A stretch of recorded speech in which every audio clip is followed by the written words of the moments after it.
네, 우리 시편 1편은 참 많이 또 묵상도 하고 암송도 하는 그런 말씀입니다. 시편의 그 시작은 이렇게 시작되어 있습니다. 복 있는 사람은이라고 되어 있습니다. 근데 성경에는 복이 크게 두 가지가 있습니다. 하나님께서 내리는 축복한다라는 복이 있고요. 여기서 복은 우리가 말하는 행복, 즉 하나님의 복을 받은 사람들이 살아가는 그 모습으로의 복을 얘기합니다. 이 복 있는 사람들은 세 가지를 하지 않는다고 하였습니다. 악인들의 꾀를 따르지 아니하고 죄인들의 길에 서지 아니하고 오만한 자들의 자리에 앉지 않는다고 되어 있습니다. 사람들이 세상을 살아가면 이 세상에 익숙한 방법으로 살기를 원합니다. 이렇게 하면 성공할 거야. 또 이렇게 하면 사람들이 참 만족감을 가질 거야. 예를 들면 뭐 어린 학생들은 좋은 대학교 가면 인생이 좋아질 거야. 혹은 또 좋은 직장에 가면 이럴 거야. 부모님의 입장에서는 우리 자녀들이 이렇게 하면 복될 거야 라고 기도를 합니다. 그런데 성경은 그렇게 얘기하지 않습니다. 악인들에게 또 죄인들의 길, 오만한 자들의 자리, 거기에 함께 하지 말라고 얘기합니다. 즉, 이 길을 가지 말고 다른 길로 가라고 얘기합니다. 그 길은 어떤 길일까요?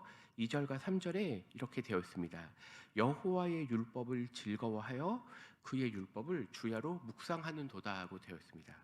이 사람들은 시냇가에 심은 나무처럼 철을 따라 열매를 맺는다고 되어 있습니다. 앞서 얘기했지만 이 시편 1편은 크게 두 가지 길을 얘기하고 있습니다. 하나는 복된 삶, 그리고 또 하나는 악인의 길입니다. 근데 이 복된 삶의 또 다른 표현이 시편 1편은 의인들의 길이라고 되어 있습니다. 그러니까 2절과 3절은 우리가 의인들의 길, 즉 주님의 복을 받고 그 길로 가고자 하는 사람들은 어떻게 살아야 되는가라고 할 때 여호와의 율법을 즐거워하고 율법을 주야로 묵상한다고 되어 있습니다. 율법이라고 할 때는 우리가 이제 우리나라 말로는 율법이라고 되어 있고 히브리 원문은 토라라고 되어 있습니다. 즉 창세기부터 신명기 혹은 그 이후에 등장하는 여러 율법을 얘기도 하는데, 즉 그들이 여호와의 토라를 즐거워한다라고 하는 것은 하나님께서 제시하는 그 길로 가기를 소망한다는 겁니다. 저 길로 가지 아니하고 이 길로 간다는 겁니다. 인생을 살아갈 때 선택을 해야 됩니다. 어떤 사람들은 이 길로만 가야 된다고 생각하는데 그 길이 만약 악인들과 죄인들과 오만한 자들의 길이라면 그 길을 절대로 가서는 안 됩니다. 이 길로 가야 합니다. 이 길이 율법을 즐거워하는 것, 묵상하는 것입니다. 근데 그 삶의 끝에는 어떤 게 있을까요? 철을 따라 열매를 맺는다고 되어 있습니다. 이 철을 따라 열매를 맺는다는 건 우리로 표현하면 제때의 열매를 맺는다는 겁니다. 즉 올바른 주님의 길을 가는 의인들은 때에 따라 그 적절한 때에 열매를 맺게 하신다는 겁니다. 물론 처음부터 큰 열매를 주면 좋을 것 같습니다. 악인들의 길은 그렇게 보입니다. 저 길로 가면 큰 열매를 얻을 것처럼 보이지만 사실은 그 길은 심판의 길입니다. 그래서 저 길로 가지 아니하고 의인들의 길, 하나님께서 제시하는 길로 가야 됩니다. 성경에는 이렇게 되었습니다. 좁은 길로 가라고 되었습니다. 네. 성경에 얘기하는 좁은 길, 그 길은 말씀대로 가는 것입니다. 신앙생활을 하는 것도 사람들이 이렇게 하면 잘 된다, 저렇게 하면 잘 된다, 그런 길이 아니라 성경 자체가 얘기하고 있는 그 좁은 길, 그게 우리들에게는 십자가의 길이고 의의 길이고 복된 길이라는 겁니다. 그런데 이 복된 길을 가려고 할 때, 좁은 길로 가려 할 때 그 길이 평탄하다고 말하지는 않습니다. 그 길은 불편합니다. 그 길을 가는 건 여러 사람들과 함께 가는 게 아니라 좁은 길이기 때문에 때로는 외로움의 길이기도 합니다.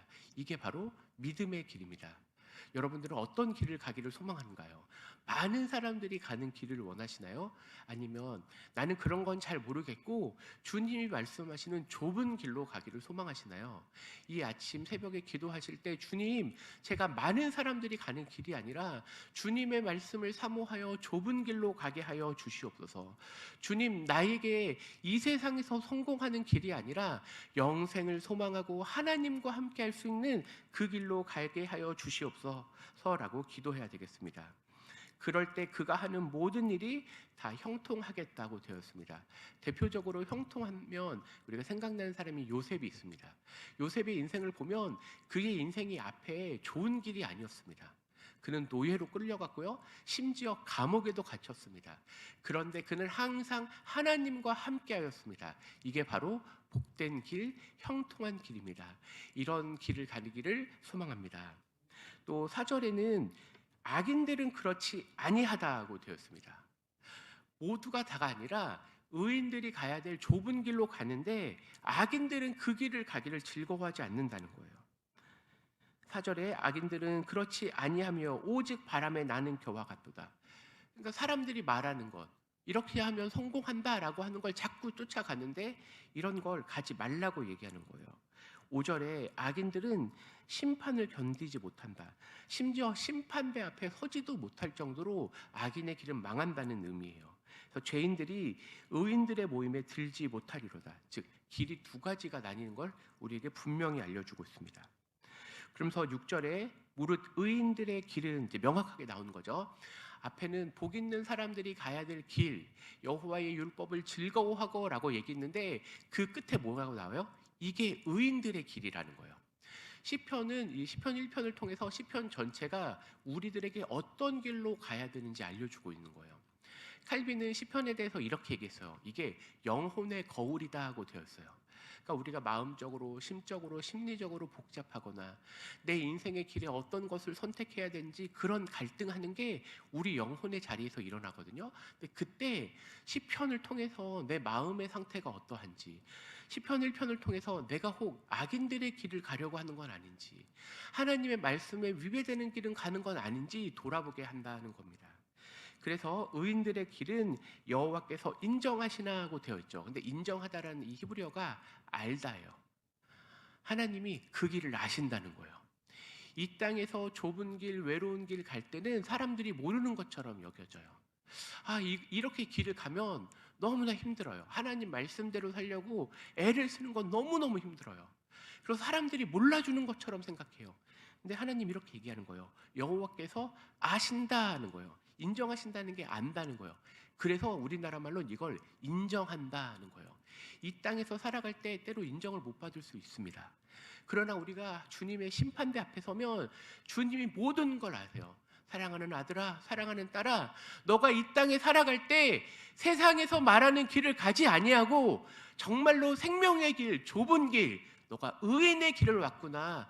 착하고 충성된 종아, 내가 너에게 수많은 마을을 맡기노라고 얘기하는 거예요. 이게 바로 의인의 길입니다. 악인들의 길은 망한다고 하였습니다. 말씀을 정리해 보겠습니다. 악인들의 길은 새롭고 신선해 보입니다. 근데 그 길의 끝은 어때요? 심판과 멸망의 길입니다. 그럼 우리들이 가야 될 옛 길은 뭐죠? 그건 우리의 신앙의 선배들이 꾸준히 갔던 그거예요. 근데 그 길을 아는 유일한 방법은 사람들의 말을 듣는 게 아니라 이 말씀 가운데 깊이 빠져들어서 말씀이 말하는 게 무엇인지 그걸 아셔야 돼요. 생명의 샘이라고 있습니다. 이 생명의 샘은 어떤 거죠? 그건 저 깊은 곳에서 샘에서 물을 길러 오르듯이 주님의 말씀을 묵상하고 주님의 말씀을 따르게 살고자 내가 작정하는 그런 거예요. 그게 저 깊이 있는 물을 뜰 때 힘들죠. 그렇지만 옛날 그 우물 있잖아요. 저희도 시골 가면 우물 있었는데 그 깊은 곳에서 물을 떠야지 계속 새로운 물이 나오죠. 이런 거예요. 세상의 물이 신선한 것처럼 보이지만 그 물은 생명의 물이 아니에요. 근데 쫄쫄쫄 나오는 것처럼 보이는 사람들이 찾지 않은 그런 물인 것처럼 보이는데 그 낯섦이 실제로는 생명의 길입니다. 이 길을 가는 우리 모든 성도들 되기를 주님의 이름으로 축원합니다. 기도하겠습니다.